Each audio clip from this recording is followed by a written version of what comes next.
lazy and utterly indifferent to the passage of time. That was a description of the Japanese from an American missionary in 1903.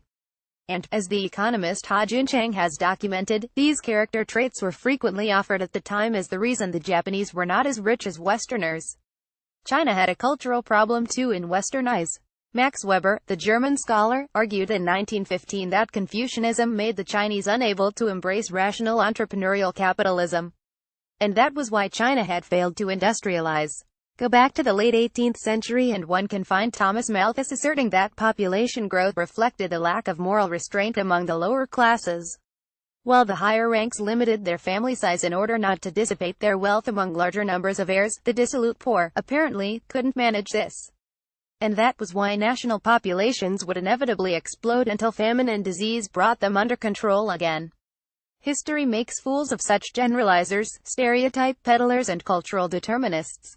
But history keeps manufacturing fools.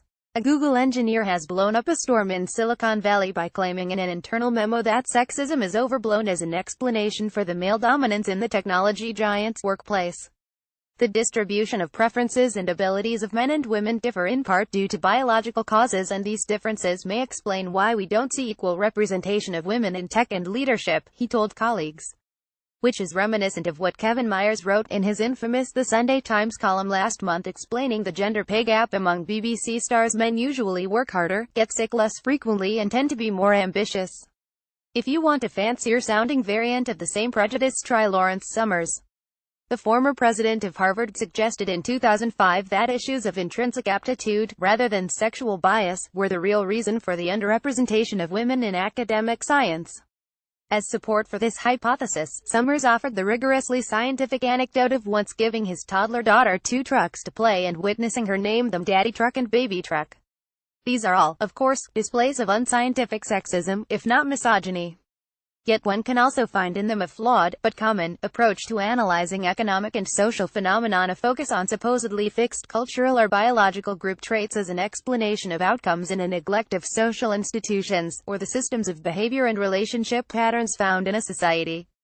Head of Google HR explains what helps them retain their best employees. Social institutions and psychological biases can provide an adequate explanation for economic inequalities of gender and ethnicity and a lack of social mobility without requiring spurious hypothesizing about permanent gender or cultural traits. So, for instance, social expectations create herding effects. If a majority of girls tend to go into humanities rather than sciences, other girls will often make choices in line with their peer group. Similarly, experience of discrimination can enhance risk aversion among ethnic minorities. Why apply for that particular job if you suspect, based on experience, your foreign-sounding name will inevitably lead to rejection? In a similar vein, why apply for an elite university if no one else from your state school has ever gone there and it seems to be full of clever posh children from private schools? And what if an organization is dominated by people from a certain social background? Is it not likely that its managers, faced with a marginal hiring decision, would be more comfortable choosing someone similar to them? These patterns and assumptions tend to reinforce each other, creating stubborn equilibriums. Stubborn, but not unmovable. The irony of that 1903 missionary's observation about Japan is that the country was already well on the way to industrialization. No one thinks of the Japanese as lazy today. Quite the opposite. China is, by some measures, now the world's largest economy. A Confucian heritage wasn't quite the obstacle it seemed. No sensible person today thinks, as Malthus did, that populations require famine to keep them in check. Traits are often the consequence of a situation, rather than a cause of it. And what might appear like a permanent state of affairs, so permanent that it lulls people into believing it must reflect something biological, can shift quicker than people expect. We may one day look back on today's bloviating about female traits with the same mix of bafflement and derision as we now look back on those historical complaints about the lazy Japanese. More about Google gender stereotyping, sexism stereotypes, reuse content.